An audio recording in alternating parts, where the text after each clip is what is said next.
So let's begin with our typical check out the warm-up quiz. So let's do that.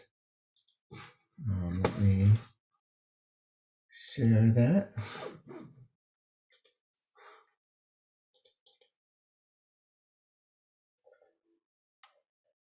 Okay, so, and again, the exam 2 is on Tuesday. So any of the stuff that we're talking about now is totally stuff you could end up seeing on the exam as well. So, and if we take a look again at the range of scores, some people are on it. Some people definitely had their work cut out for them, kind of reviewing this material and getting ready for the exam. All right, the first one was about phototransduction and the rods and cones. And we talked about how it's pretty complicated. So there's a lot of moving parts that you have to kind of keep track of.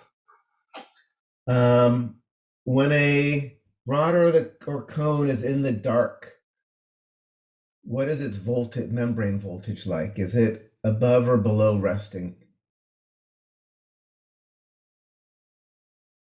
Above?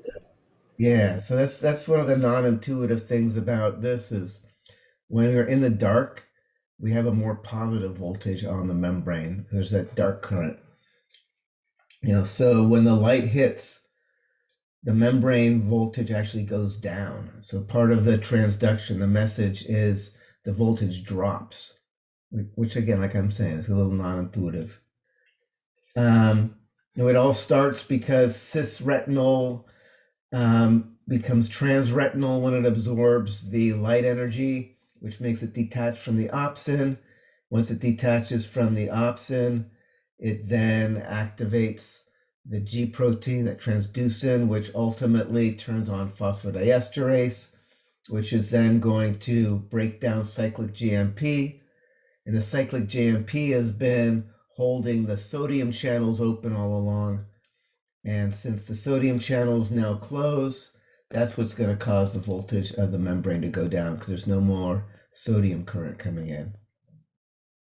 So if any of this sounds a little confusing, make sure you go back and review this. This is all kind of at the core of how your eyes convert light into electrical signals. Any questions at this point about this? All right, moving right along.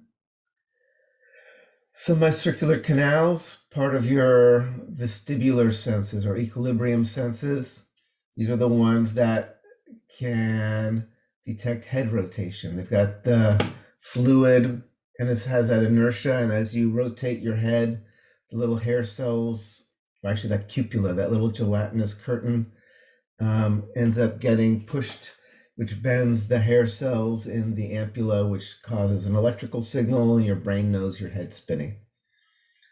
Which parts of the inner ear are the ones that actually detect the direction of gravity? The utricle and the saccule? Exactly, the utricle and the saccule. And sometimes they're also called the utriculus and the sacculus. And then sound, what part of the ear is responsible for transduction of sounds? Cochlea? The cochlea. The Latin for little snail. All right, so we're now continuing on. Actual transduction in the hearing, we are in the cochlea. What part is the part? Most people got this, the hair cells in the organ of Corti.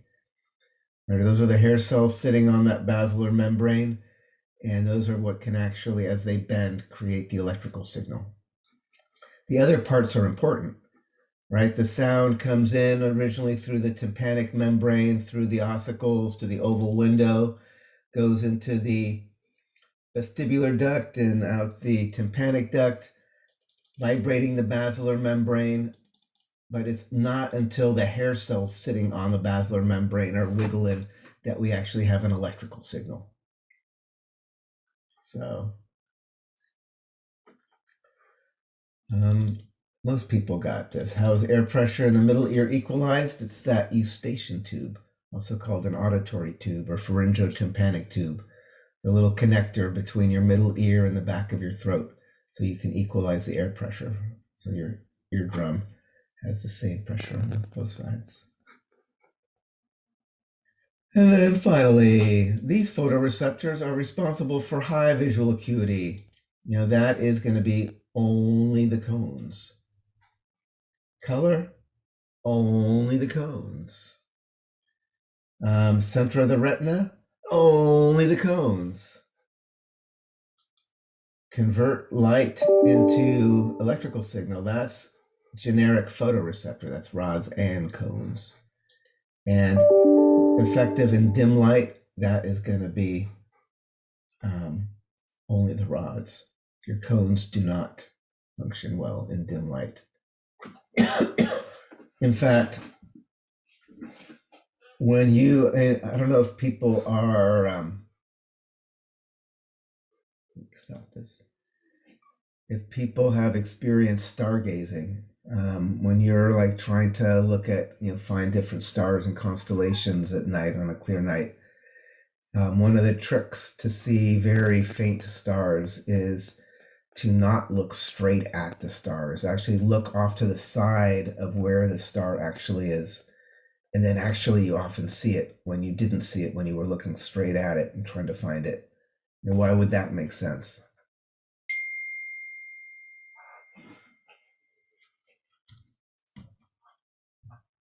Because your rods see light and dark, and they are on the sides of the fovea centralis. So don't say light and dark. I mean, everything. Cones see light and don't see anything in the dark. Rods see light and don't see anything in the dark. So see dim. Yeah, so the rods are the ones that are very sensitive and can detect very dim, low levels of light. Right, so if you stare right at something, it's landing on the fovea, mainly on cones, and the cones aren't good at detecting really dim, low levels of light. So you're not going to see anything. If you look off to the side and the star lands on the periphery, then it's landing in the cone, in the rods, and the rods do respond, and then you notice it. It's something you might actually think about next time you're just, kind of gazing at stars, is if you see like a really dim star out of the side of your eye, look straight at it, it'll like disappear, and then look away from it, it'll appear again. It's really kind of cool. All right, so I sent out a announcement, hopefully everybody got it, that your exam on Tuesday is just the nervous system. Right, so it's coming from our introduction of the nervous system, the different divisions, the basic kind of cell types of the tissue and all that, all the way through, the last things we talked about on Tuesday about the senses and all that. But all the stuff we talk about today, the muscles, we are going to lecture on new material today, but it's not on your exam for Tuesday. You should still pay attention and like take notes and all that, but it will be information that you will be responsible for on exam 3. So just kind of putting that out there. So whatever we see today is going to be on exam 3, right? Correct. Thank you. And what we'll do is we'll have our lecture, then we'll take a break. Then we can, any last questions about lab stuff? Again, it's not everybody, but most people have kind of finished up the last of the labs. So if people have questions about the hearing lab or the olfaction lab, now that everybody's going to have a chance to get to those, we can cover that. And then we'll just dig into the lab exam, which will just be a proctorio exam. And when you're done with that, then we'll be done.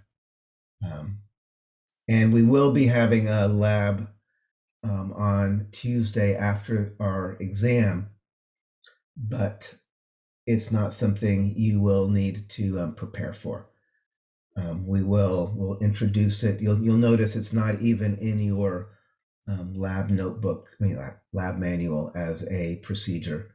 It's just the rods and cones lab. And so we're gonna just introduce it on Tuesday next week and kind of work together to kind of come up with a procedure and all that. So don't worry about lab. You don't have to worry about Tuesday's lab until we actually arrive at Tuesday's lab. Only thing you need to think about this weekend is studying for your lecture exam. And make sure you do the eye thing too, like the rods and cones. Go into the closet and like notice the rods and cones. That's also on your plate there. That should be fun and not take too long. Okie dokie.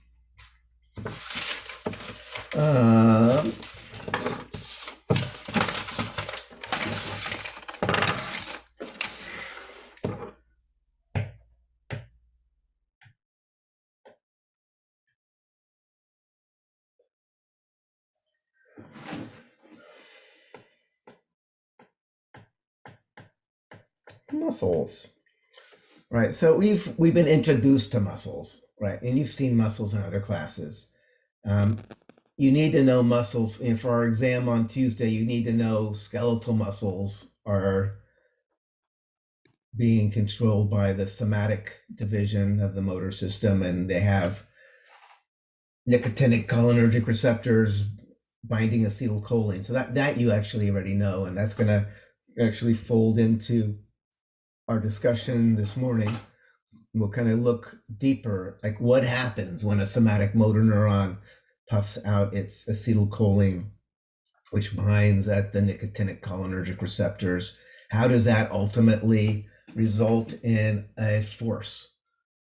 So in general, muscles are contractile. Contract means they pull, they shorten, and they only contract. Muscles can't push or anything. Muscle tissue only contracts, gets shorter. In order to, obviously, as a body, we can push, right? Stay away. You push something away, but that's happening because of the lever systems and the way the muscles are hooked into your skeleton, right? If I have my arm here with my elbow, I can have a muscle on the back, your triceps brachii muscle on the back of the arm. If this thing contracts and gets shorter, it actually results in the extension of your elbow and kind of pushing your hand outward, right? But the muscle itself is squeezing, is pulling. So muscles are only pulling. The way we push is through the way they connect to the skeleton. And I should mention, we're not going to go into the skeletal system, even though it's integral part. We think of the muscles, if you didn't have a skeleton, your muscles would just let you squish around like a worm or something. The skeleton is critical to your muscles, letting you move the way you do. And bones are really fascinating living tissue, right? You break a bone, it heals. You use more or less force on your skeleton and the bones beef up where they start actually getting thinner. One of the problems of astronauts up in space stations is they start losing bone mass. Like, their vertebrae don't have to support their weight of standing upright. So they start having their vertebrae get smaller and smaller and stuff. Your skeleton is actually fascinating and alive. And if we had more time, we'd totally go into it. But, it's something that always gets kind of deep sixed in a physiology class like this. Like when I've taught, like there's another form of anatomy and physiology where you teach 2 semesters of high level A&P, in which case it's actually kind of cool because then you don't have to revisit all the anatomy every time you go over the physiology, or revisit the basic physiology every time you go over the anatomy. So you actually get to go deeper into both. In that kind of class, then you actually do go deeper into the physiology of bone. So, but just wanted to put it out there that just because, skeletal system is not on your syllabus for this class doesn't mean that the bones aren't actually very interesting from a physiological perspective. They're not just like a ceramic framework inside of you. They're very dynamic and alive. And like I said, in an actual clinical setting, understanding what happens to a bone if it's injured or broken is actually obviously really important. Like, what is the physiology of bone is critical in like the most basic kind of situation where a little kid like trips and breaks their arm or something. So anyway, so muscles, they contract. Also excitable. We'll talk about this. This is gonna come down to the very same voltage gated channels that we saw in the axons of the neurons. We're going to see action potentials going across the cell membranes of muscle cells, just like we saw action potentials going down an axon, sending electric messages from one place to another in the body. So, that being said, there are going to be 3 different kinds of muscle tissue. Skeletal muscle tissue. So this is the one that's voluntary in general. The one you think about as your biceps or your triceps or your traps or your abs or whatever. It's also called striated, which we'll see in a little bit. It looks striped under the microscope because of the way the contractile proteins are laid out in this alternating arrangement, like actin, myosin, actin, myosin, actin, myosin. So it actually looks stripy under the microscope. There's smooth muscle. This is the one that's typically involuntary, the one that's activated by the autonomic nervous system. This is the things that give you goosebumps, pull your hair up. You don't think like, all right, arise, hairs, goosebumps appear. It happens automatically. Or adjusting the diameter of your blood vessels, or the diameter of your pupil with the smooth muscle in your iris. So smooth muscle, it's got some of the same basic mechanics as skeletal muscle with actin and myosin pulling on each other, but it's also got some important differences that we'll talk about, both in terms of kind of how it works, how it's activated, all that kind of stuff. And finally, there's cardiac muscle. This is a specialized muscle tissue that is in the walls of your heart to generate the contractile force to pump your blood. We'll talk about this briefly, and this will also be kind of our jump off point to get into the cardiovascular system proper.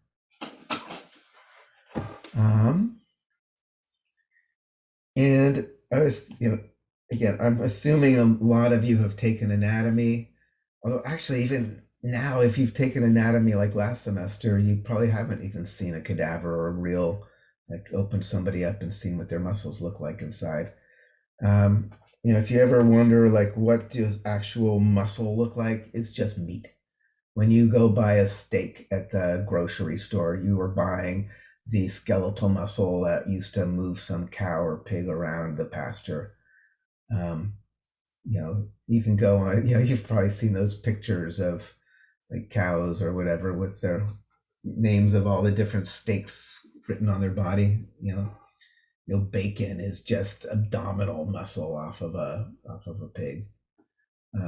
So meat is just skeletal muscle in general, except if you're eating heart. Obviously, if you've ever had beef heart, it's actually pretty yummy, and it's cardiac muscle.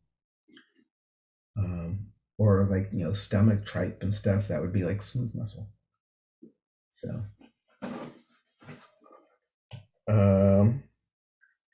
all right, so we're gonna focus on skeletal muscle for most of today, or maybe even all of today, depending on how much time it takes to get through everything. So we're going to focus on skeletal muscle right now.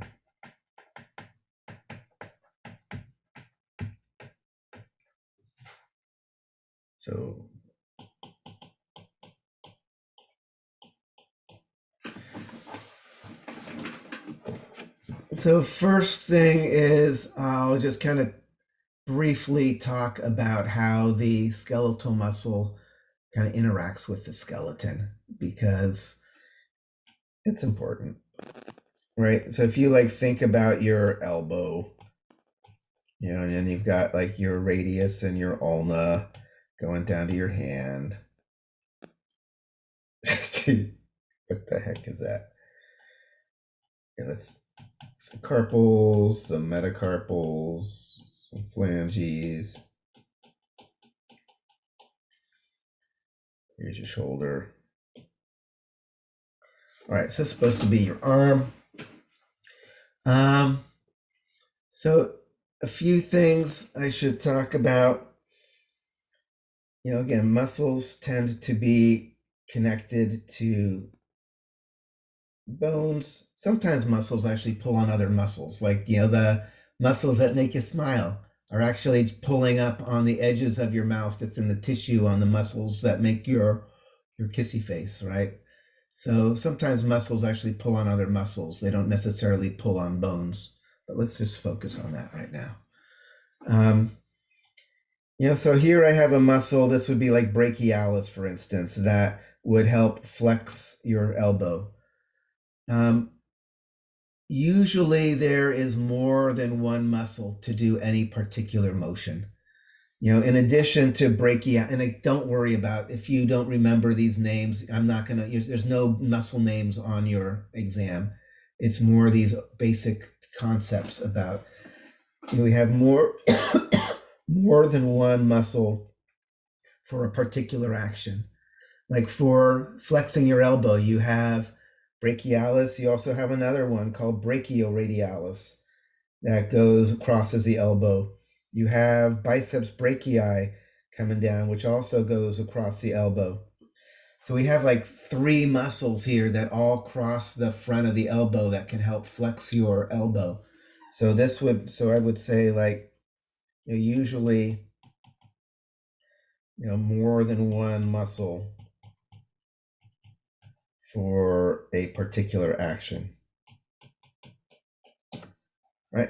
And that's nice. It means, like, excuse me, if one of the muscles is damaged, you have other muscles that can take over.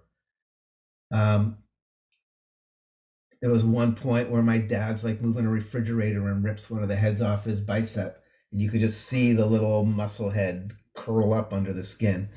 And the doc was like, yeah, forget about it. It's like, you got plenty of other strength to deal with things while it figures out how to reconnect, if it does. So because muscles only contract, you usually have them with antagonists, meaning a muscle that can undo the action of that muscle.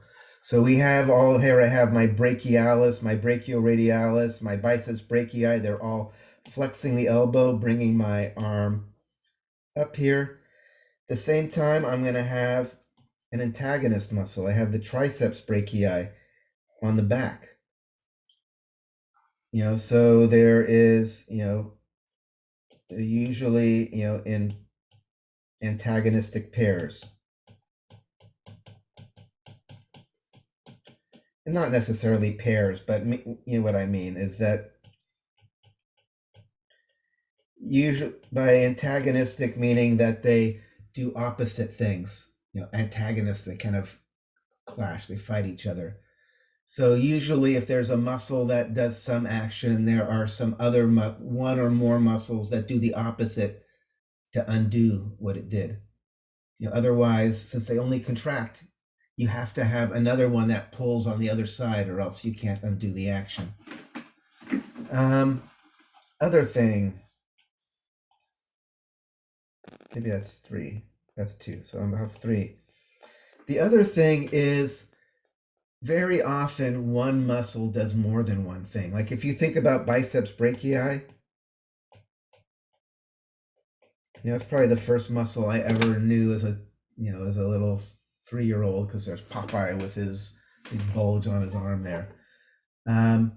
It turns out that muscle does yank and pull on your lower arm to flex your elbow, but biceps brachii also yanks on your radius and actually spins your hand around. It supinates.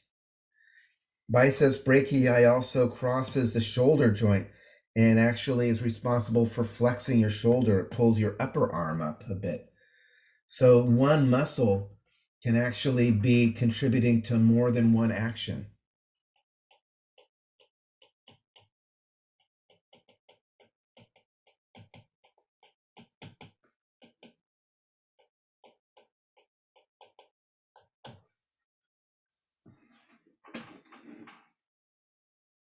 Right, so your deltoid muscles with the round of your shoulder, it can abduct, it can like bring your arms up so you can like go into a jumping jack. But if other fibers are, it can actually pull your arms forward or pull them backward or do all sorts of stuff. So one particular muscle, depending on how it's contracting, sometimes it's about which fibers are contracting. Other times it's about what other muscles are doing to stabilize certain degrees of motion. So how this happens can be different in different muscles. Like your trapezius muscle, there you actually have different fibers you can activate to either pull your shoulders back or pull them up or pull them down. Other things like your biceps brachii, it only has the ability to contract, but depending on what the other muscles in your arm and shoulder are doing, it's going to limit the possibilities and will make the biceps just be doing one or another of those motions. So putting that out there. And then the other thing is, I'm talking about muscles contract. I think it would be more accurate. Muscles generate contractile force.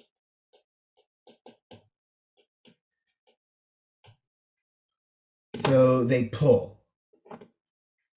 This is like a nerdy way to say they pull. They generate contractile force. But if something is pulling back, what actually happens to the overall length of the muscle is going to be different, right? If I'm pulling and I'm pulling harder than the thing that's pulling against me, then I'm pulling it towards me. The muscle would be getting shorter. If I'm pulling and the other thing I'm pulling against is pulling back exactly as hard, what's going to happen?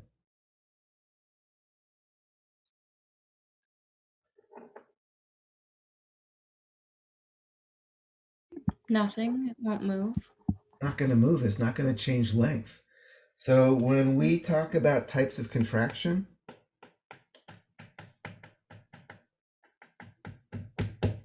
you can get what are called isometric contractions. Does not change length.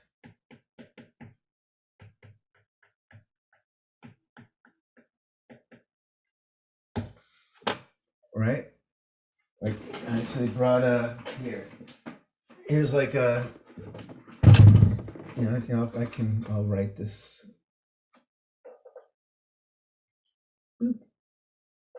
Right, so here's a dumbbell. I'm holding the dumbbell. It's standing still. It's pulling down hard. It's pulling down towards the ground at 20 pounds. These muscles in my arm are actually generating a lot of force to keep this position here. But nothing is changing length. Nothing's moving. This is an isometric contraction. The muscles are contracting. They're pulling hard, generating a lot of force, but they are not changing length at all. So that would be like a isometric contraction.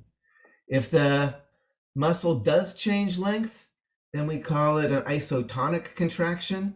But in there's actually two possibilities. right? I have my little dumbbell here.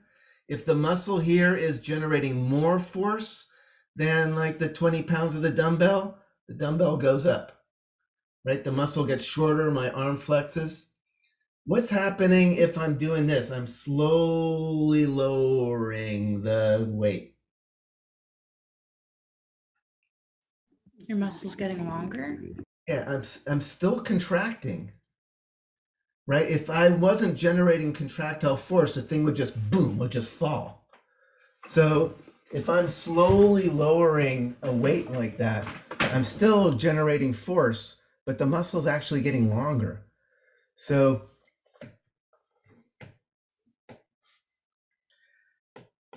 you can have isometric contraction.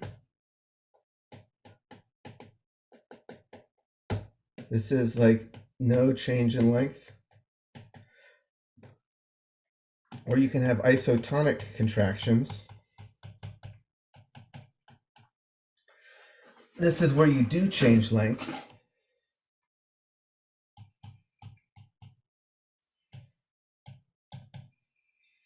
But in this case, there's two possibilities.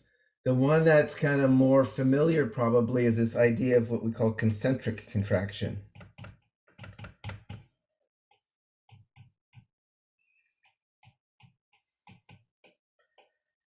Right, so that would be like when the muscles in my bicep was pulling with more force than the gravity pulling down on the weight, so the weight came up. This doesn't concentric. Let me make sure I write this in a way that doesn't look weird.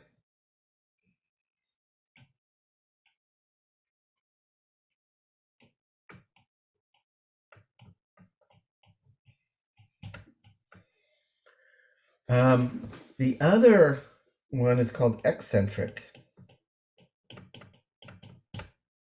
Also, I need to write better.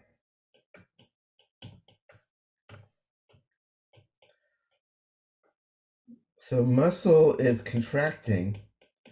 So I want to make sure it is contracting, but it lengthens. Since the force that it's pulling against is stronger than the force that it is pulling with, right? So if you can still be pulling, but if the force that's pulling against you is even stronger, you're going to be going away. Does that make sense? So this is, again, like slowly lowering a weight is going to be an example of an eccentric contraction. In general, these eccentric contractions where, the muscle is losing the battle against the force, these tend to result in like little micro tears and things like that that actually stimulate the muscle to build up and get stronger. They also tend to make you more sore. Like if you're doing exercises where you're slowly lowering heavy weights, those are the kind of exercises where you're going to feel like you got like hit by a truck the next day. But they're also going to be the ones that will make your muscles kind of turn on the genes to increase more actin and myosin. So basically, like the muscle wasn't strong enough to handle the force, so it's time to bulk up the muscle cell so it has more force for the next round. So eccentric versus concentric are two different kinds of isotonic contractions where the muscle changes length. Okay.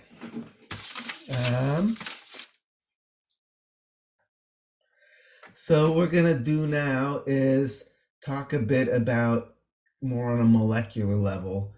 How is it that a muscle cell actually does generate that force? And again,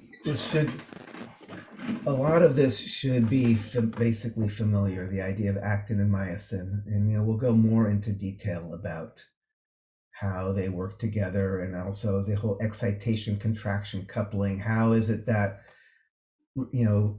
releasing acetylcholine in the neuromuscular junction ultimately results in contractile force? So we're going to talk about muscle cells. I should say skeletal muscle cells for completeness. In fact, and if I use my little typer, I can make it even faster.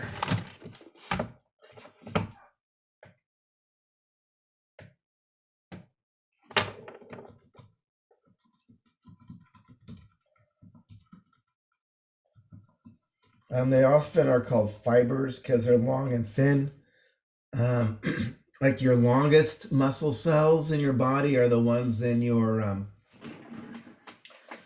sartorius muscle. You have you have a muscle that goes basically from your hip all the way down to the top of your shin.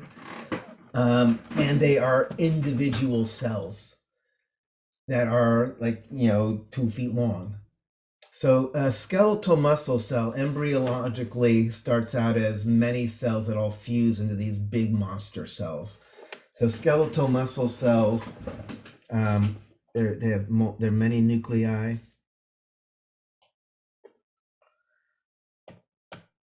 So,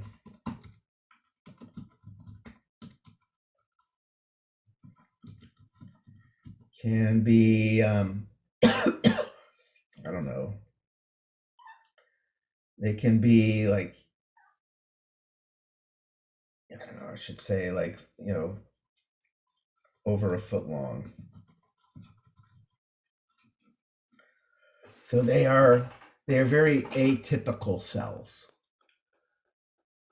And first, to describe how they work, we have to talk a bit about the anatomy of them. So let's do that.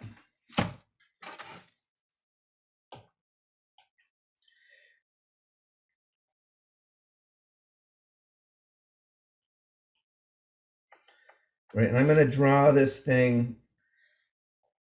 Right, imagine this thing is just going on and on in both directions. So this is one muscle cell, this big long fiber. Again, it might be a foot long, and it's also, depending which ones, it could be very wide in diameter. It could be like a normal cell is more like 10 microns in diameter. This thing could be over 100 microns in diameter. So first thing is the cell membrane.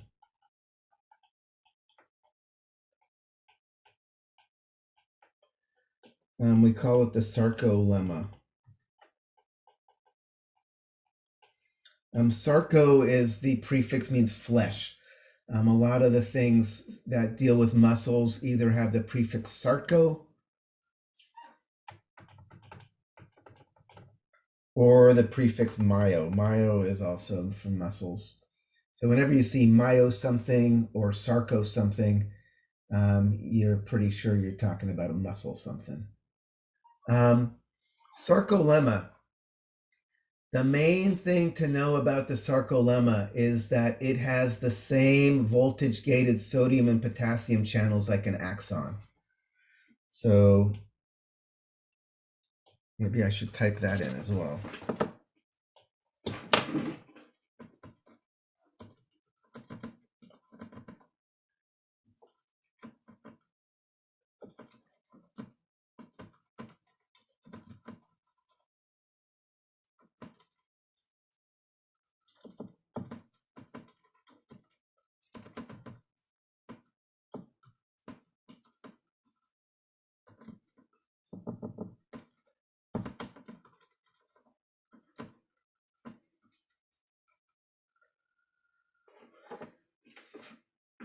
So what is that going to tell you?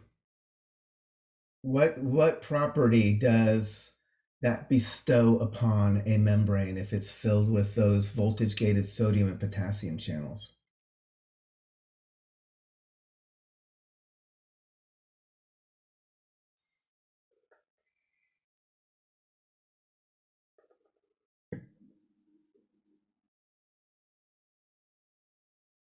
Right, this should be like bing, I got it. If you're ready for your exam on Tuesday.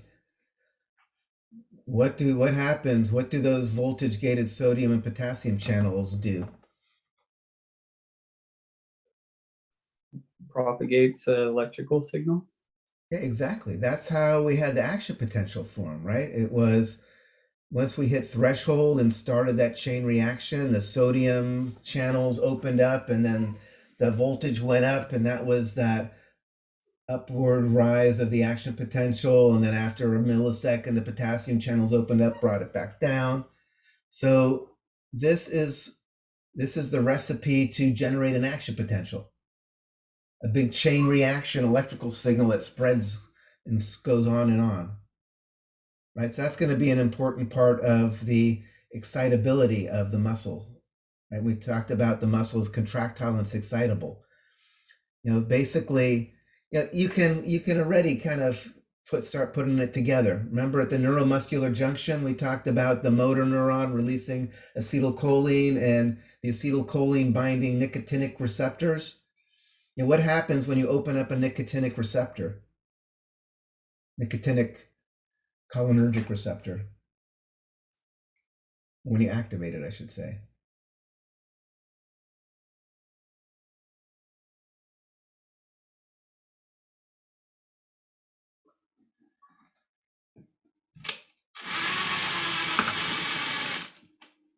Oh, someone?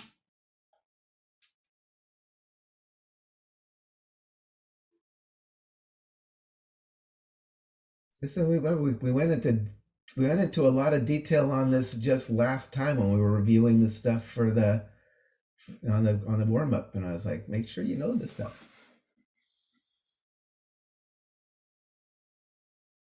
I saw Chris, you unmuted briefly. Opens a sodium gated channel and then membrane voltage increases. Yeah, exactly. Right. Remember, those are the ones, the directly gated ones, open the cation channels, so the voltage is going to go up. And then as soon as the voltage goes up on the muscle cell there on the sarcolemma, bam! Because of these voltage gated sodium and potassium channels, there's going to be an action potential that spreads across the entire muscle cell. Right? So that's going to be a critical part of the excitation contraction coupling that we're going to talk about. How a signal down a motor neuron results in the muscle cell getting excited and contracting. In the muscle, the sarcolemma has these little things, they're called T-Tubules, that actually kind of reach down into the deep parts of the cell to make sure that excitation goes down deep. We'll see what happens as that happens. It's going to be more to the story. These are called our little T-Tubules or transverse tubules, where the membrane just kind of plunges down. Again, if you think about if this was one of those like animal balloons, right? Think about a big long balloon. And then if you took your finger and pushed it down so the rubber of the balloon kind of just followed your finger, that's what these T-tubules are. It's kind of like the balloon skin plunging down into the deeper parts of the cell. So things can happen in there. All right, more stuff. So far we've just kind of got the wrapper here. Now we got to see what's inside the cell. Obviously you need the actual stuff that generates the contractile force. So the little organelles that generate the contractile force are called myofibrils.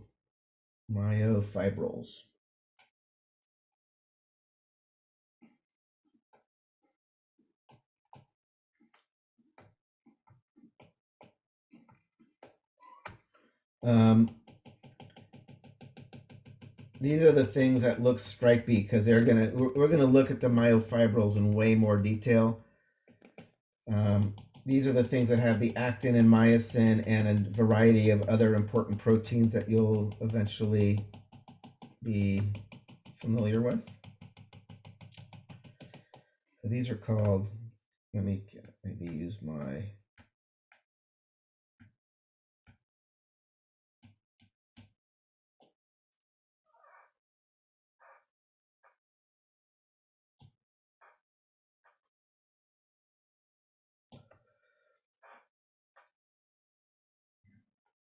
these are called myofibrils.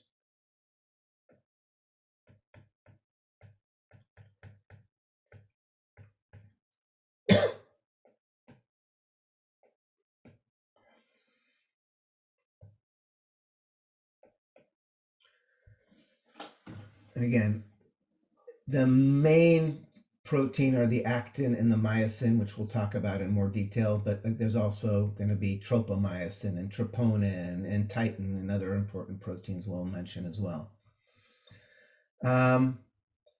These are the things that actually generate the force, and the more myofibrils you have inside the cell, the more force this cell will be able to generate.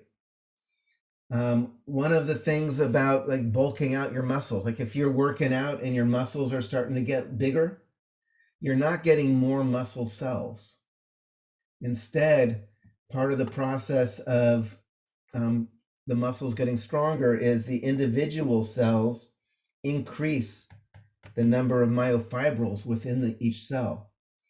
So each cell actually gets fatter because it's got more myofibrils inside, more of these things pulling all in parallel so they can generate a greater contractile force. But like, somebody's got like their muscles are getting bigger. It's not because they've got more muscle cells that have been dividing. It's their muscle cells that they've already have are getting fatter because they are creating more myofibrils within the cell to generate more force. So myofibrils. Again, we will spend more time looking at the details of myofibrils in a few moments because that's where the magic happens to actually generate the force.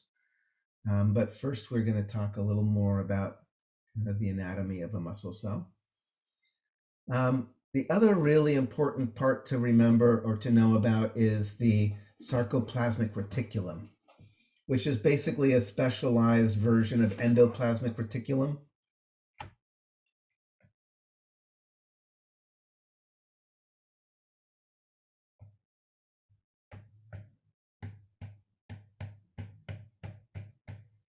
And we can also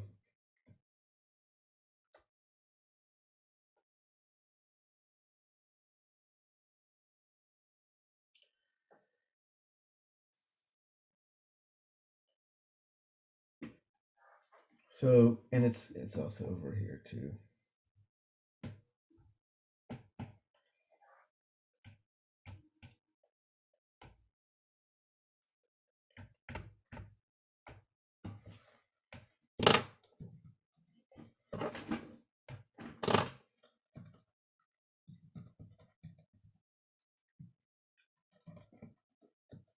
Right. Again, this is another example of sarco. Instead of calling it the endoplasmic reticulum, it's called the sarcoplasmic reticulum. And it is basically a place to store calcium. So it's like we say it's a calcium reservoir.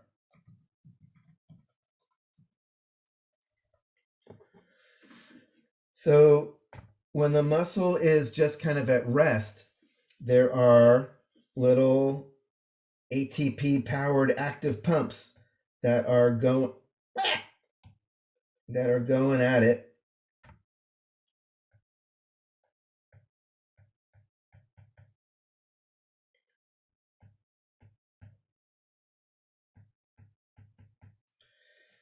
Basically kind of vacuuming up any free calcium that might be floating around in the cell is just getting pumped into the sarcoplasmic reticulum where it's being stored. So when the muscle is at rest, there is not calcium floating free. It's all sequestered in this sarcoplasmic reticulum.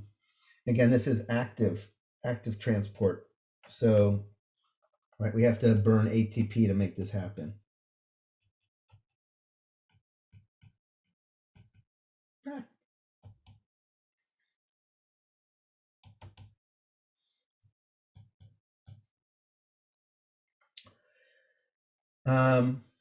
And then there is this connection between the T-tubules and the sarcoplasmic reticulum. This kind of region right here where you basically have there's sarcoplasmic reticulum, then you have a T-tubule, and then on the other side there's the next sarcoplasmic reticulum. All together they call it the triad. It doesn't matter if you know that name. The main thing you need to know though is if there is an action potential on the sarcolemma, Remember we talked about sarcolemma has all those channels to generate an action potential. That action potential just follows the membrane down the T-tubule. That membrane is actually has special membrane proteins that are physically linked to channels in the Sarcoplasmic Reticulum, and there's actually a conformational change that happens. So there's an actual connection between the membranes here, and that action potential actually opens up little channels that release the calcium from the Sarcoplasmic Reticulum. So if I'm going to type again, because if I do this typing, it'll be quicker. If AP on sarcolemma, which may be a long sarcolemma,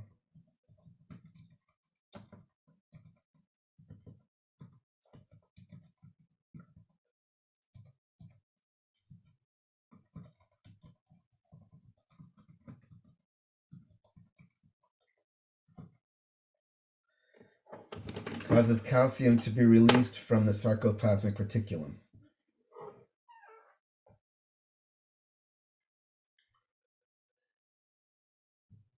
So this is going to be yet another part of this story of excitation, contraction, coupling, right? It's going to start with a signal down the somatic motor neuron, which causes acetylcholine released at the neuromuscular junction. Acetylcholine is going to bind the nicotinic cholinergic receptors that are here on the sarcolemma. And once that happens, it will depolarize, causing an action potential across the sarcolemma.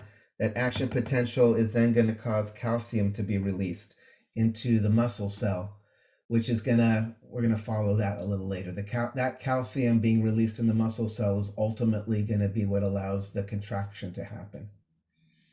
So that's why you need to know about the Sarcoplasmic Reticulum. This calcium is ultimately going to be part of what controls whether or not the muscle is contracting or not. So all of this is going to make way more sense in a little bit when we put it all together. So any questions up to this point? Right, so what we're going to do now is we're going to look more detail within an individual myofibril. What's going down at a kind of molecular level with the different proteins in here, the actin, the myosin, the tropomyosin, the troponin, interacting with the calcium, and how does that result in the contraction happening? So now we're getting small, right? This thing here, this is one cell. This thing I've been drawing here, it's like a big cell. You still like look at it under the microscope if you want to see it really, but it's under the, it's still, now what we're going to do is I'm going to draw pictures of things that you can't actually see, right? I'm going to draw pictures of molecules, right? When you look at muscle cells, again, the reason skeletal muscle is also called striated is because it looks stripy like this. And that is something you can see under the microscope. I should also mention, historically, people gave all these different names to the parts of the stripiness that you can see, the M lines, the A lines, the Z lines, the H bands, things like that. And that was all based on optical, like what it looked like. You know, isotropic, anisotropic, H hella is bright, Z fission, the places in between the different lines. Don't worry about all of those. You know, historically, I think at some point people won't even use them anymore. But for right now, they're still in your books, but you so don't need to know what an I band or an A band is or anything. The only one that we're going to talk about is the Z line. You'll see why it's useful to still talk about the Z line. All right. So we're gonna now, let's get small.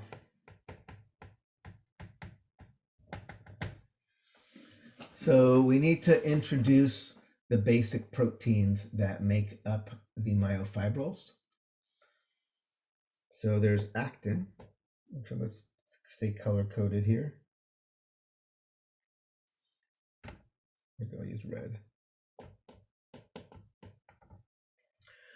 Actin is a little globular protein that actually assembles into these, what we call the thin filaments.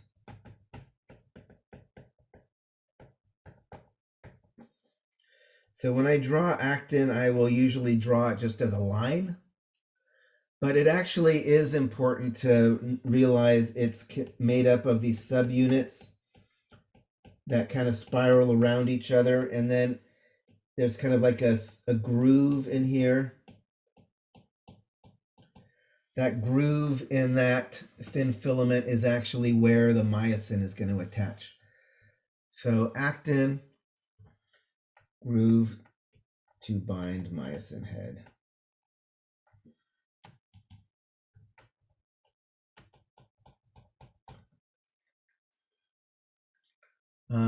That being said, we have myosin. Myosin is a very different kind of protein. It has quaternary structure. It has a couple of heavy chains, a couple of light chains. Ultimately, it's got like a tail and a head.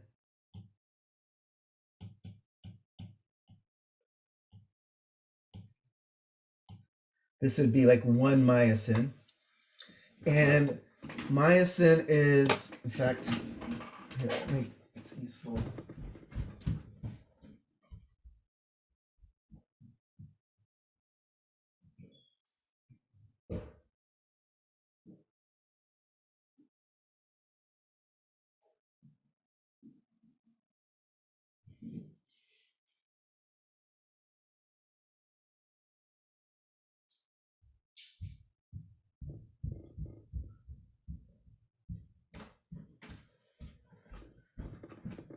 So the myosin head is something that has two different conformations, two different shapes it can take. It can be what I call kind of like the cocked conformation, or it springs down and it's kind of like sprung conformation.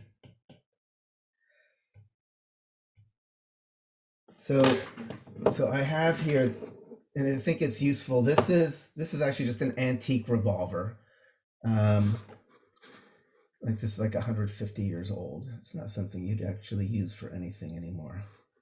But I think it's useful to,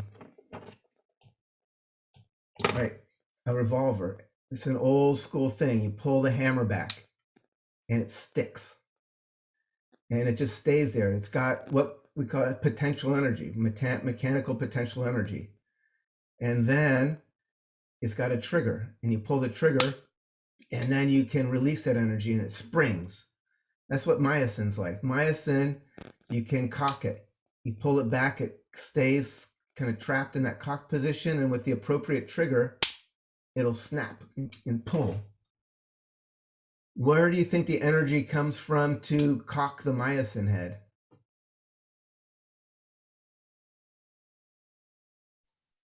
ATP?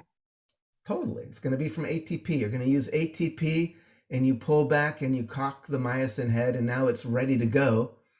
And the trigger is going to turn out to be binding myosin. When the myosin head can grab on and bind in that little groove in the actin, it is the little trigger that releases that and allows it to pull.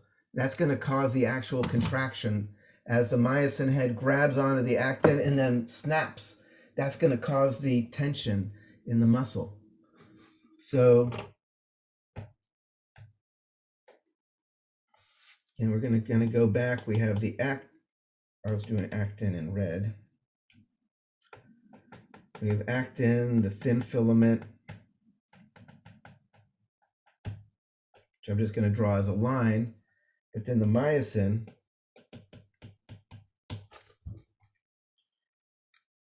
it can be either kind of sprung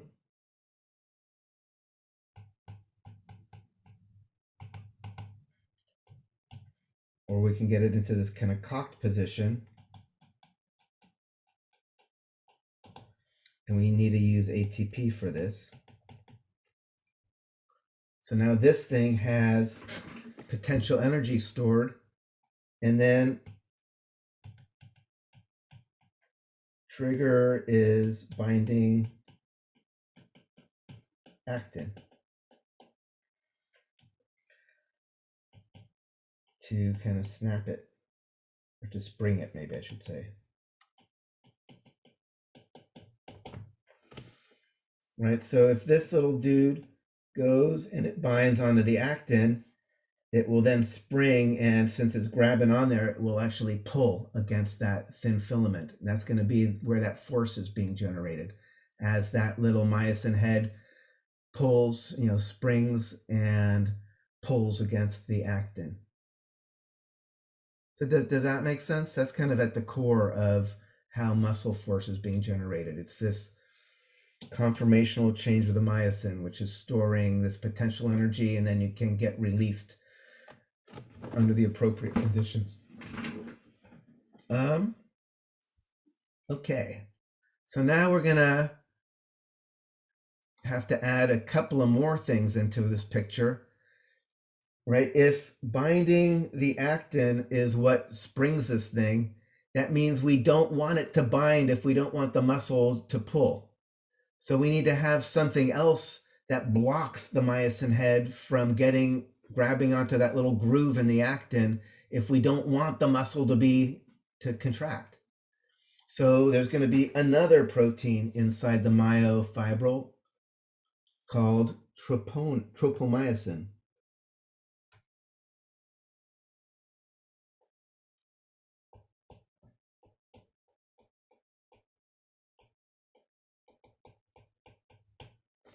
So this tropomyosin here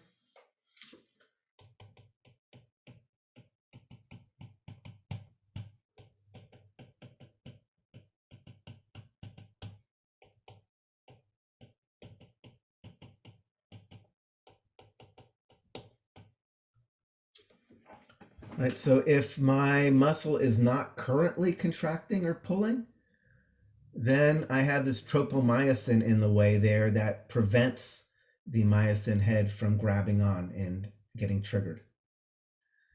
And then obviously, if you want the muscle to contract, we need to have a mechanism to move the tropomyosin out of the way. And that's going to be the role of yet another protein in the myofibril, which is the troponin.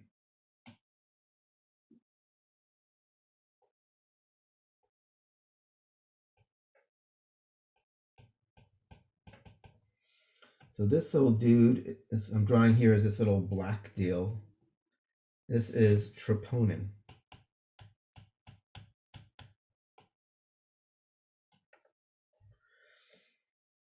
And troponin has 3 binding sites on it. It has a binding site where it grabs onto the actin, grabs onto the tropomyosin, and then it has a site where it can bind calcium. And the basic idea here is if there is no calcium in the house, then it just lets the tropomyosin sit in the groove and block things. But if we do have calcium here, when calcium binds there, there's a conformational change of the troponin, and it pulls the tropomyosin out of the way. So maybe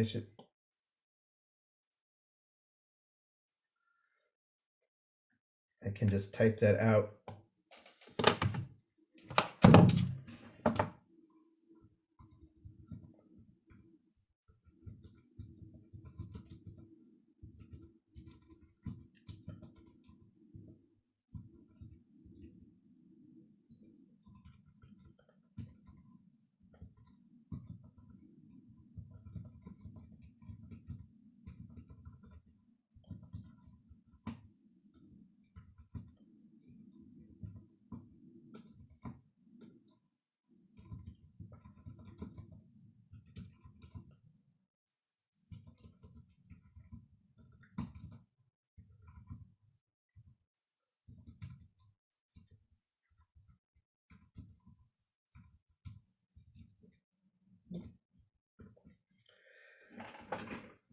So this is going to be kind of the last piece of this puzzle here, where remember we talked about calcium being released in the cell when the muscle's getting excited. When that calcium floods into the cell, the calcium can bind the troponin.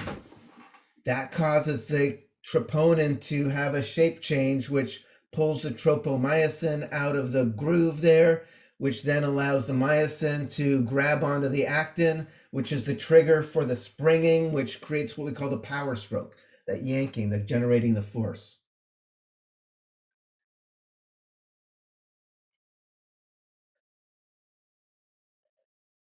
So,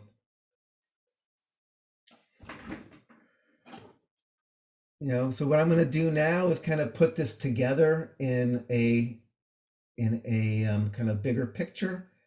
And then ultimately, I found a really nice video on YouTube that I'll show you as well. So we'll finish doing it in my kind of stinky looking drawings here, and then I'll show you kind of a fancy CGI view of it all as well, which I think will also make it more clear.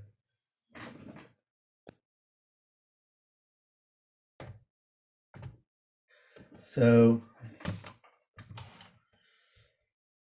we're going to talk now about sarcomeres.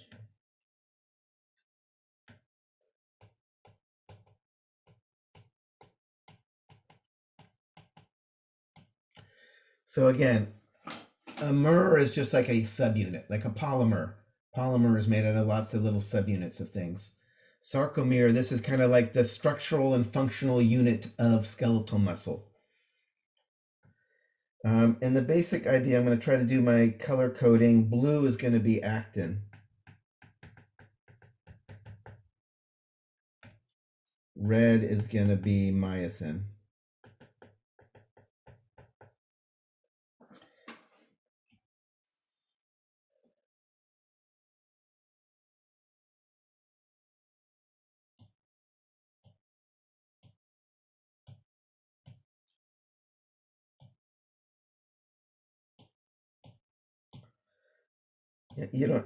Don't worry about drawing this out in a lot of detail. It'll be on here.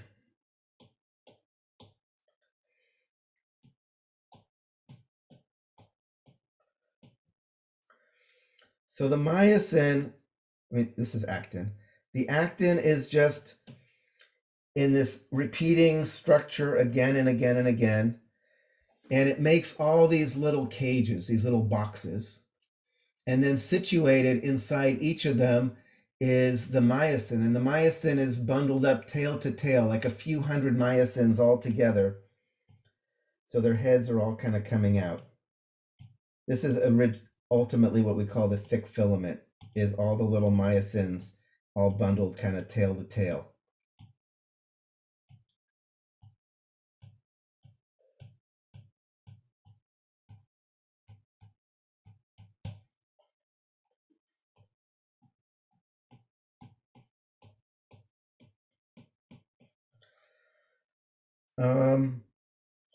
Obviously, we've got the tropomyosin in the way here, so it can't bind in the moment.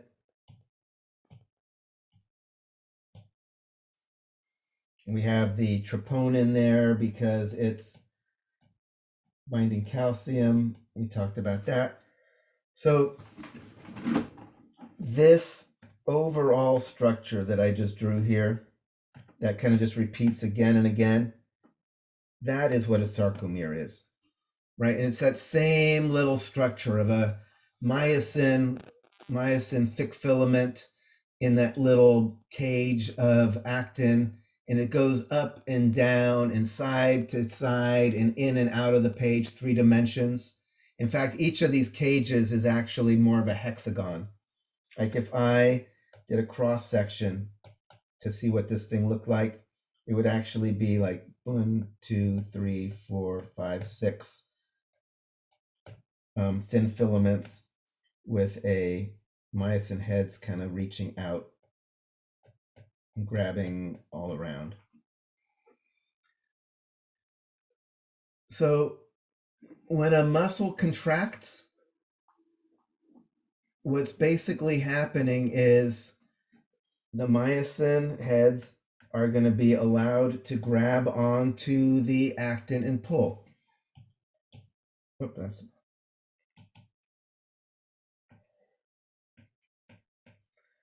Right, so if these dudes here are pulling, these dudes here are pulling, the net effect is these two sides are going to get pulled in and closer. So these kind of anchors where the actin is anchored, they call these the Z lines. Z is German for zwischen, in between. These are called Z lines.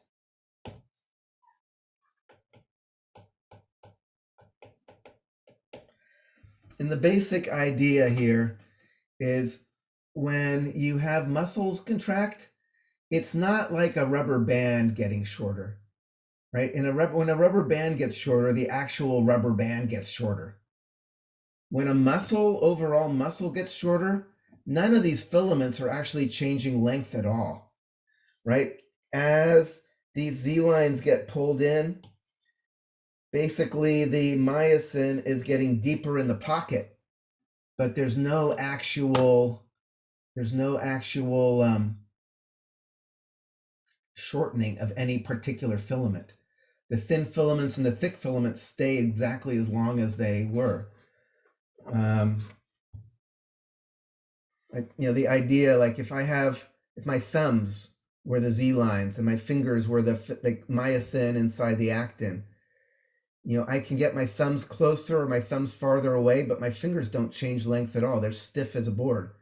So when a muscle contracts, nothing is actually getting shorter except for the actual length of the muscle. The filaments are just either burrowing deeper into the pocket or pulling further out of the pocket. So this whole process, the theory, this was originally a dude named Huxley came up with, they call sliding filament theory. This is like in the 50s, this guy named Huxley.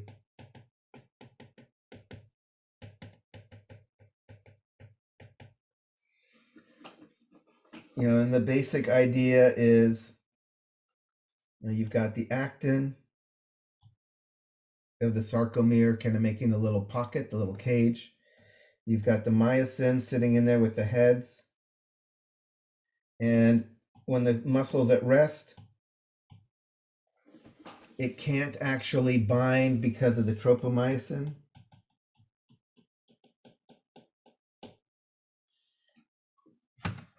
So now what we can do is we can actually talk about what we call the excitation contraction coupling.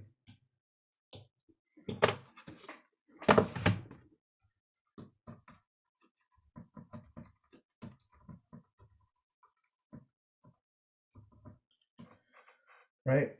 The basic idea, this is going to start with a action potential down a motor neuron.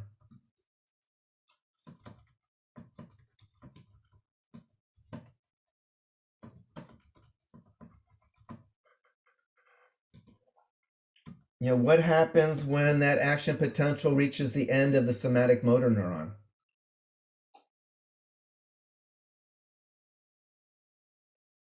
What does a somatic motor neuron do when you excite it? What does it release into the neuromuscular junction? Acetylcholine. Exactly.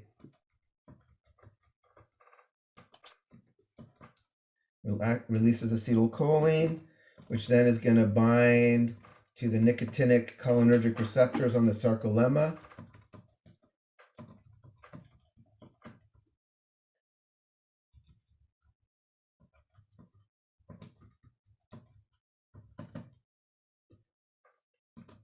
And then what happens when you have those nicotinic cholinergic receptors on the sarcolemma get excited?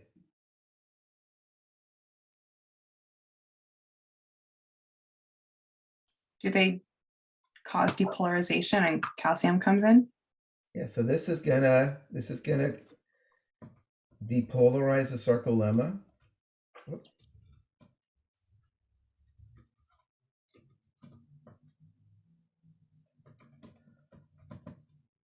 You're going to have an action potential that spreads across entire sarcolemma.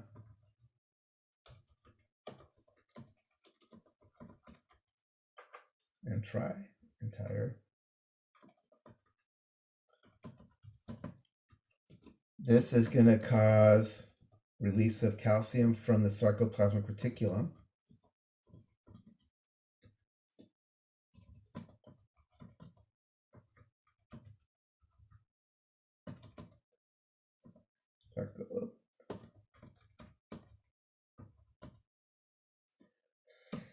Then what happens? Now that we have calcium flooding around inside here,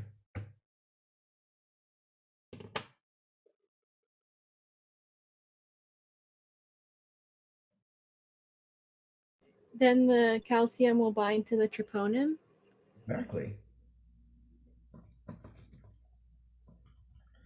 It binds the troponin, which means the tropomyosin moves out of the way.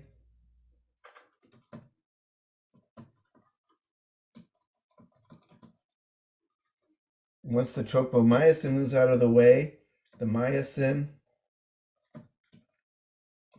heads bind the actin. They call it the cross bridge. They form this cross bridge. And once that happens, actin. Once that happens, that's going to be that trigger. So then the myosin head snaps.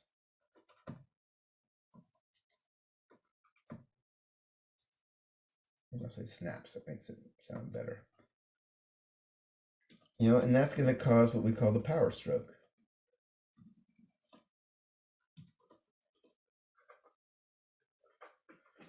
So you can see how we've gotten all the way from an action potential coming down a motor neuron to generating force within the cell. What's going to happen next? So we've just had the myosin heads. Whoops. We just had the myosin heads snap and pull, and we've got this contractile force as we're pulling on the actin with the myosin heads. There's actually, two things that can happen next. What has to happen? Once the myosin springs, what has to happen next? Right. You had the little thing, it was cocked, and now it's just sprung. What do you need to do if you want to have the muscle actually continue to do something useful? You have to recock it with ATP. Exactly. We're going to need ATP to recock the myosin head. And it turns out the myosin, or the ATP does two things that are important. So so basically ATP then, it does two things. It releases the myosin head. Oh, no, that's not good.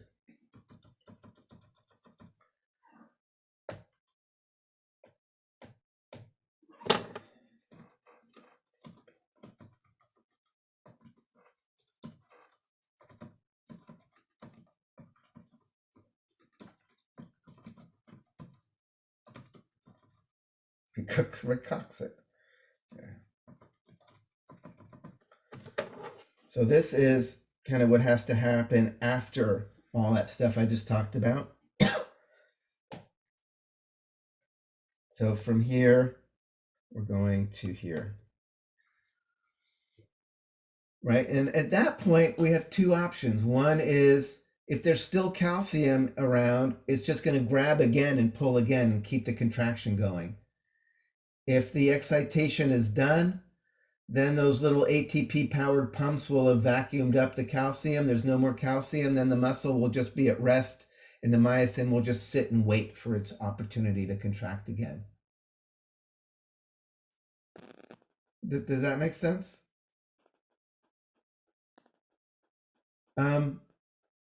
What happens?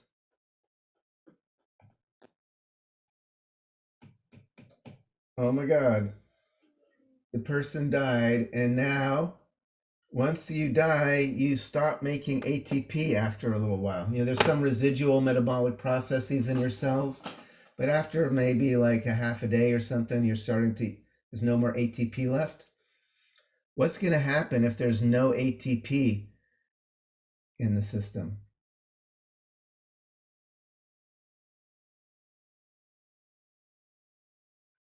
The myosin heads can't release from the actin. Exactly. Those are like stiff and contracted. Right. So because the ATP is necessary to actually unbind, if there's no ATP, that means that this muscle is locked in at whatever length it is when the ATP ran out, which means it can't get longer or shorter, which means all of your joints are exactly where they're going to be and can't move in any direction. You know, that's what we call rigor mortis. So once the ATP runs out, you're stiff as a board, you know, until ultimately the tissue kind of deteriorates and things just kind of soften up because everything's falling apart. If you've ever dealt with somebody who died, you don't have that much time. You've got to, if you're gonna like kind of keep their body around, like for whatever reason, you need to make sure you kind of position them while they're still pliable. Because after a little while, they are not going to be, you're not going to be able to shift or reposition them at all anymore. So, any questions about all this? All right, so I'm going to end this little segment by showing you a little video, and it's on your in your module as well. Wow. So let me go and share this with you. I think this will help put this together as well. So if you go here just into our remote week, where is it? YouTube link of muscle contraction. So it's here so you can watch it again later, but I think it's worth watching right now just to kind of put this together in a prettier picture. So we're going to do that.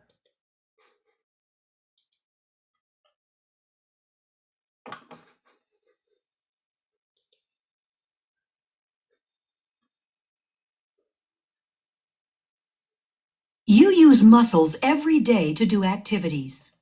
This woman is using muscles to breathe, circulate blood, and move her hand to take notes. Your cardiac and smooth muscle tissues are involuntary. You do not consciously control their actions. Skeletal muscle works under voluntary control. Skeletal muscles are composed of bundles of muscle fibers. Muscle fibers are long cylindrical cells containing several nuclei. Muscles will contract or relax when they receive signals from the nervous system. A neuromuscular junction is the site of the signal exchange.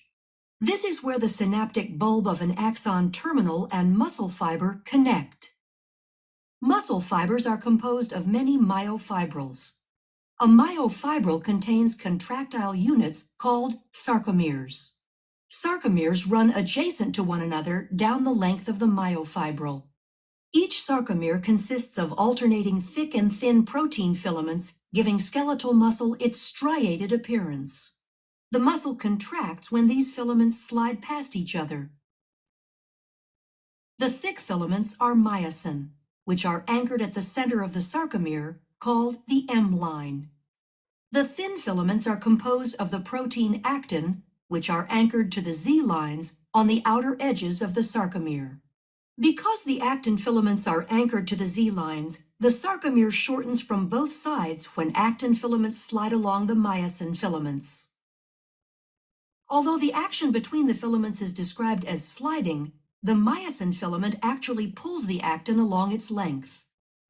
The cross bridges of the myosin filaments attach to the actin filaments and exert force on them to move. This action is known as the sliding filament mechanism of muscle contraction. In this model, the sarcomeres shorten without the thick or thin filaments changing in length.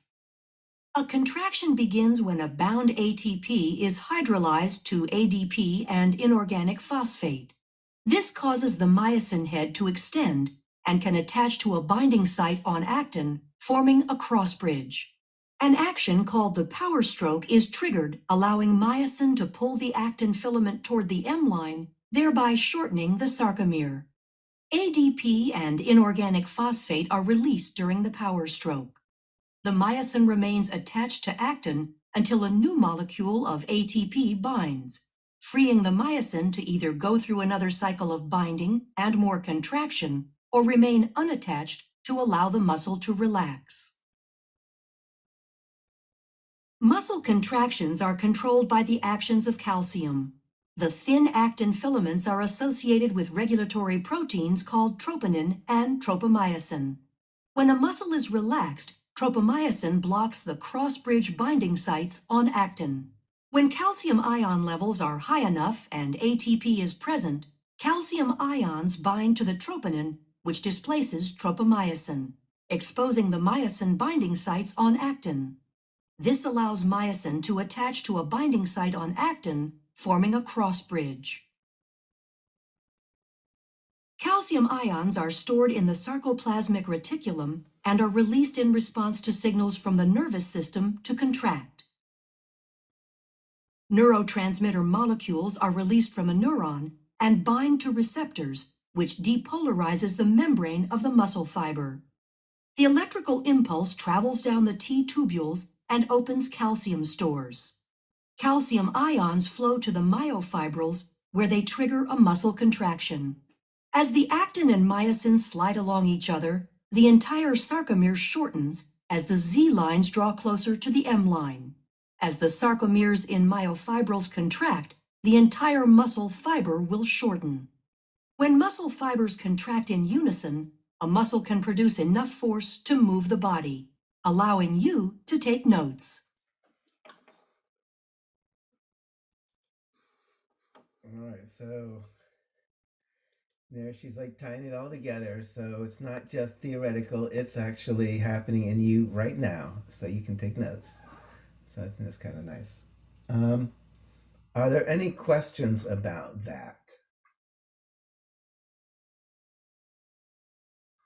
All right, yeah, so there's still more we'll talk about with muscles. We're going to talk about different ways muscles actually make the ATP. Depending on which kind of muscle fibers, there's going to be different ways to make ATP, either in a more kind of efficient way or in ways where you just make them really fast if we need to generate a lot of force all at once. We'll also talk about ways muscles modulate force, because everything we've seen here is kind of an all or none kind of thing. What you just saw in that video, we call it twitch. You send a message down the motor neuron, and it basically depolarizes a sarcolemma, releases calcium, the muscle twitches. But obviously, there's more to muscle contraction than that, and you can generate sustained contractions of many different kinds of forces, strong forces, more weak force.